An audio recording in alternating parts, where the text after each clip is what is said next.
24 horas, pero a ti no te alcanza el tiempo. ¿Por qué? Si todos tenemos la misma cantidad. La matriz del tiempo. Vamos a ver cómo la gestionas y a darte un par de ideas. Vamos allá.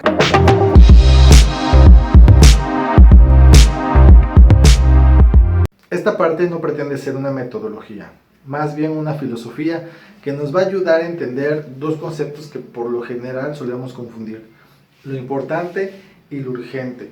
Y nos va a servir para alinear nuestros objetivos y nuestra toma de decisión a dónde queremos ir y a dónde queremos llegar. El hecho de que estemos ocupados todo el día y andemos de un lado para otro no quiere decir que estamos haciendo lo importante. Tal vez estamos haciendo lo urgente. Y lo urgente es aquello que solamente nos exige la atención de manera inmediata, pero a lo largo del tiempo lo vamos a olvidar. Lo importante es aquello que marca nuestras vidas o que con el paso del tiempo vamos a recordar porque tuvo o tiene algún significado. Eso es lo importante. Eso es lo que tenemos que hacer.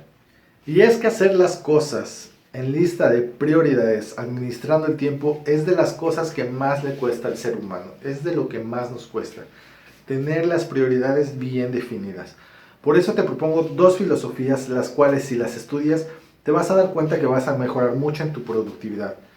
Estas filosofías están en libros de liderazgo, están en libros de crecimiento personal, están en libros de hábitos para la gente exitosa y otros más. Enfócate en ellas y verás que obtienes resultados. Nuestra primera filosofía para gestionar la matriz del tiempo va a ser la filosofía de Pomodoro. Esta se basa en 4 pasos. El primer paso va a ser elegir una sola tarea.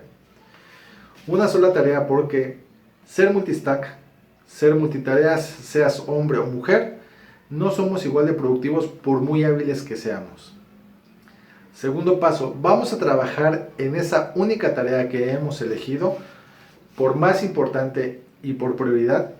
Vamos a trabajar 25, 30, 40 minutos como máximo 40 minutos.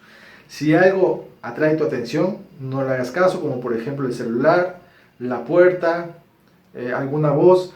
Si es algún pendiente que tienes, apúntalo en una hoja de papel, pero no pierdas el enfoque. Paso número 3. Después de trabajar esos 25, 30, 40 minutos como máximo, debes de descansar 5 minutos. Los puedes utilizar para lo que tú quieras, pero la idea es que te despejes de esa tarea, que pienses en otras cosas que no sean tus pendientes, ni el WhatsApp, ni el Facebook, ni el Twitter, sino que utilices ese tiempo para tomar agua o si es necesario es para ir al baño, porque no puedes interrumpir la siguiente sesión. El paso 4 es repetir este ciclo 4 veces como máximo. Y en teoría, por muy compleja que sea tu tarea, si te has enfocado en el tiempo adecuado, en estos 4 ciclos, que estamos hablando de más de 2 horas, si trabajaste más de 40 minutos, tienes que terminar la tarea. Después de haber concluido los 4 ciclos, tendrás 1 hora para poder hacer y deshacer tu mente con otros pendientes. Ahora sí podrás utilizar el WhatsApp, ahora sí podrás utilizar el Facebook o podrás hacer lo que tú gustes. La filosofía de uno de los expresidentes de Estados Unidos, Eisenhower. Este presidente fue conocido por su alta productividad, a pesar de tener un cargo alto en el puesto, obviamente, y tener mucha gente a su cargo y muchos pendientes, fue de los que más sobresalió. Eisenhower. La filosofía del expresidente Eisenhower se expresa en un cuadrante.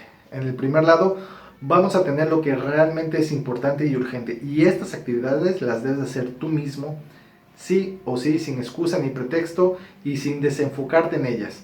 Debes de cumplir tu objetivo hasta culminar esa actividad. Lo importante y lo urgente están en el primer cuadrante. El segundo cuadrante dice que tenemos lo importante, pero no urgente. Por ser importante, debemos anotarlo en una agenda para que no se nos olvide. En una hoja de papel, en el celular con notas de texto, pero no se te debe de olvidar. Y no es necesario que lo hagas en ese momento, ya que no es urgente. Estas cosas que están en el tercer cuadrante, que son urgentes pero no importantes, si estás en un ámbito laboral, puedes y debes delegarlas para que tú te enfoques en lo importante y lo urgente y te enfoques después en lo importante.